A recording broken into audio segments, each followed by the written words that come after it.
एक बार फिर जंग करेंगे, जंग में फतह हासिल करके इंडस वाटर ट्रीटी के तहत 3 दरिया उनका, 3 दरिया हमारा। वो मकरू वो मकर अल्लाह, वो मकरू वो मकर अल्लाह, वो मकरू वो मकर अल्लाह।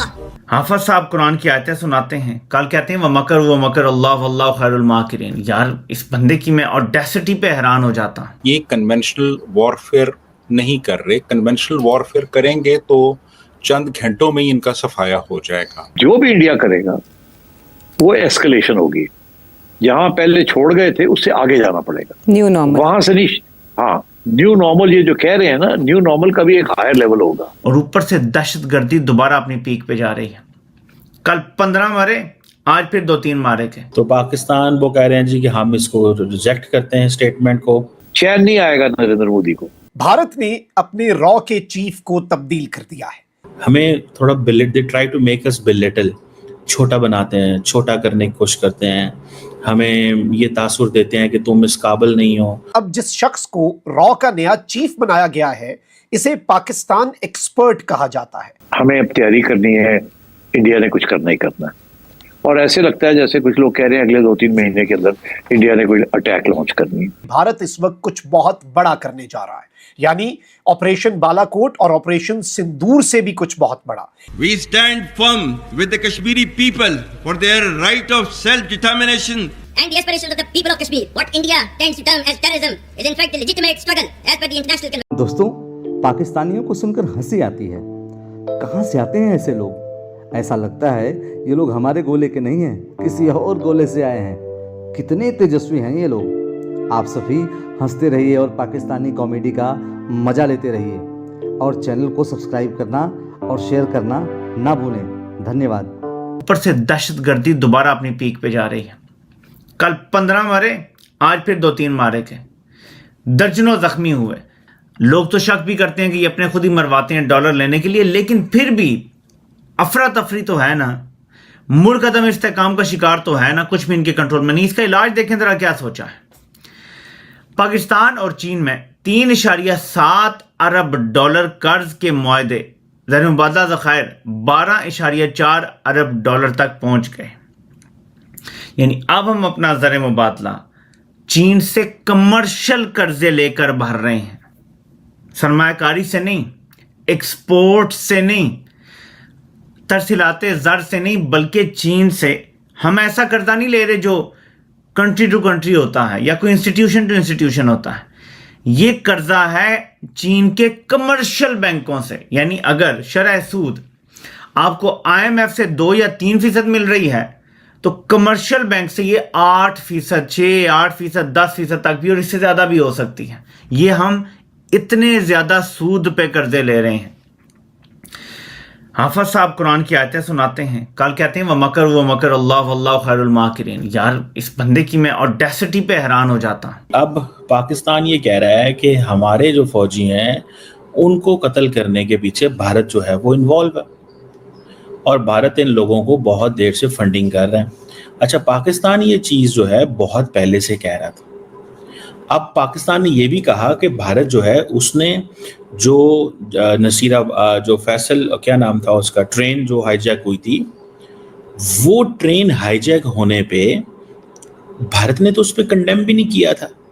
अब भारत क्यों ये सारी चीज़ें कर रहा है? तो ये सीधी सी बात है कि भारत समझता था कि अगर पाकिस्तान में बंदे मार रहे हैं तो ठीक है। पाकिस्तान भी जब ये कश्मीर वाला वाक़या हुआ तो पहले पाकिस्तान ने आई थिंक कंडेम नहीं किया, बाद में दूसरे दिन हमने कहा कि वही हमें कंसर्न है इस चीज़ के ऊपर, ठीक है। सो ये चीज़ पाकिस्तान ने की।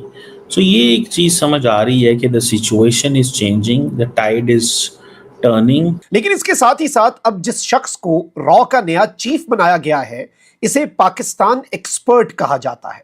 ये पाकिस्तान के खिलाफ हालिया जो साल हैं उनमें तमाम तर ऑपरेशंस का मास्टरमाइंड रहा है, और ये रॉ के अंदर जो पाकिस्तान डेस्क है ये उसका इंचार्ज भी रहा है। यानी ये पाकिस्तान के अंदर होने वाली तमाम तर कार्रवाइयां और पाकिस्तान के हवाले से तमाम तर मंसूबे उनका मास्टरमाइंड है। और ये एक मूव जो नरेंद्र मोदी ने किया है, ये इस जानिब एक बहुत क्लियर इंडिकेशन है कि भारत इस वक्त कुछ बहुत बड़ा करने जा रहा है, यानी ऑपरेशन बालाकोट और ऑपरेशन सिंदूर से भी कुछ बहुत बड़ा। अब नाज़रीन इकराम, जो पराग जैन नामी शख्स है, इसे भारत में भारतीय खुफिया एजेंसी रॉ का नया चीफ लगा दिया गया है।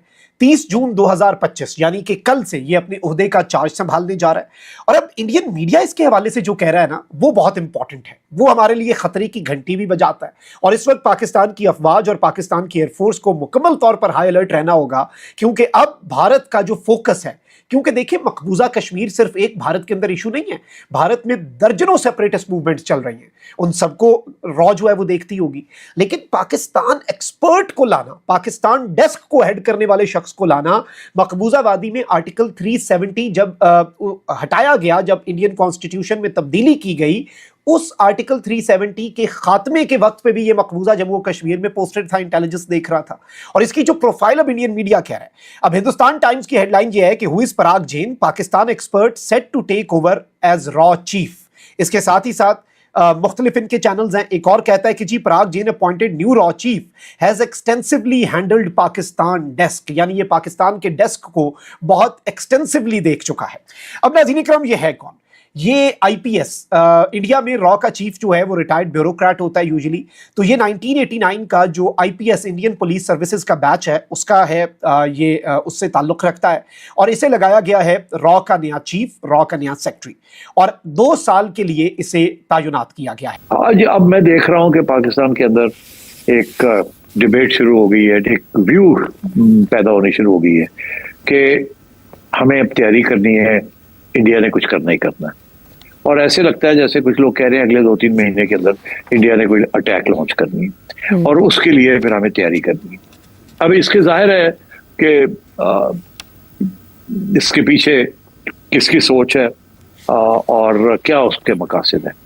अच्छा, अब इसमें तो कोई शक नहीं है कि इंडिया करेगा तो सही कुछ, मगर कब करेगा और कैसे करेगा और वो क्या तैयारी करके आएगा या नहीं करके आएगा और उसके नतीजे क्या होंगे, दैट्स अ सेपरेट इशू। मगर ये जो लोग कह रहे हैं ना कि जी अगले 1-2 महीने में फिर ये कुछ करेगा, मेरा ख्याल है शायद ऐसे नहीं होगा।